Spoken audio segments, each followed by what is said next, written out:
the cat sat on the mat. We want to search for cat. So, in fact, let's put cat there as well. So, we want to search for cat. There are two instances of the word cat inside this string here. So, what we need to do is we need to start at an offset of 0. Let's pull all this down so it doesn't distract us. We're starting at an offset of 0. So it's going to start from before the T. This is position 0. This is 1. Remember we start at 0. So we're going to go 0, 1, 2, 3. 4 is where the C starts. So 1, 2, 3, 4. That's where it starts. Now our position is our offset is now equal to 4. Or no, sorry, this substring equals 4, and our offset equals 0 still. This is probably a better way to represent it. So we've searched 0, 1, 2, 3, 4, and we've got to this C here. Now our offset, the next while round the loop, wants to be here. So we need to add 3 characters to it. However, how do we know how many characters to add to it? Well, we need to obtain the length of the search term in order to add to the offset. So what we need to do is, we need to first of all set the offset to the value, let me think, hold on. So substring 4, right, substring is equal to 4. We need to set the offset equal to substring add the amount of characters in here. So the substring will now become 4 add 3, which is 7. So now the offset's 7. The next while around the loop, we're going to go 1, 2, 3, 4, 5, 6, 7. We've missed out this because we've already found this. We don't need to process this. Now it's going to search from here, and it's going to find another instance of it here, and then it will do exactly the same thing as I've just explained. So if you don't understand this, rewind the video and listen to what I've said again, and try and understand how these variables are being set each time. Remember, we can use the string len function with this cat to obtain the length of the string, so that's not a problem. So let's put this into action, put my words into action, and let's pull that up. And so we're in the loop. Let's say this returns as 4 like we did before. So remember, it was 4 characters. Now we don't need to think about this yet, we just need to do the code and then we can test to see if it works. So the offset is now going to be equal to strpos add, and we need to add the string length of the search text.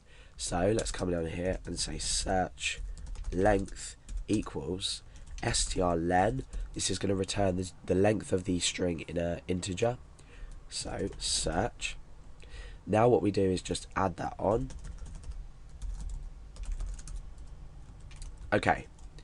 So now what will happen is the next while around this loop, the offset will dynamically change because we've used a variable here and we've changed the variable here.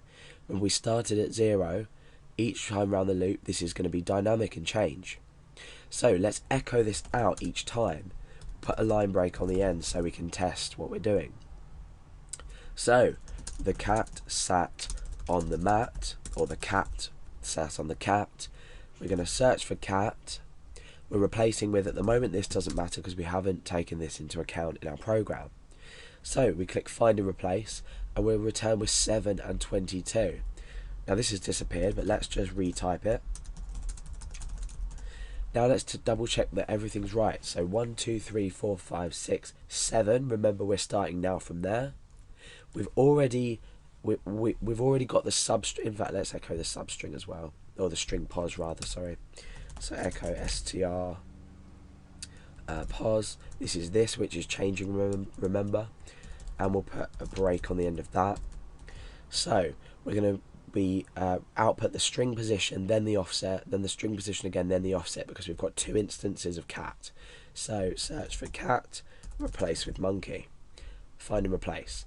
So let's type this again. The cat. So at position 4, 1, 2, 3, 4, we find the word cat. we skip this because we know the position, so that's fine. We can replace that later with the substring replace function. 1, 2, 3 on is at position 7, so 4, 5, 6, 7. Now we begin searching from here, so 1, 7, 8, 9, 10, 11, 12, 13, 14, 15, 16, 17, 18, 19. At 19 here we find the instance of the word cat, and 3 later we end up with 22. Now at this point we're at the end of the string, so in our program this is going to evaluate to false, so we're going to break the loop. It's as simple as that, thinking about it. However, when you are writing it, you might find it a bit hard to get around the logic. So if I was to say cat, cat, cat after this, and I'm searching for cat, again monkey doesn't matter right now, and I can replace, we get a whole bunch of variables, numbers here, sorry, telling us the position and where we're starting from after. The same if I was to just type monkey, search for monkey and replace with cat, for example, find and replace, oh, monkey, monkey, cat. Oh, okay. Okay, we'll address this issue later when we test it.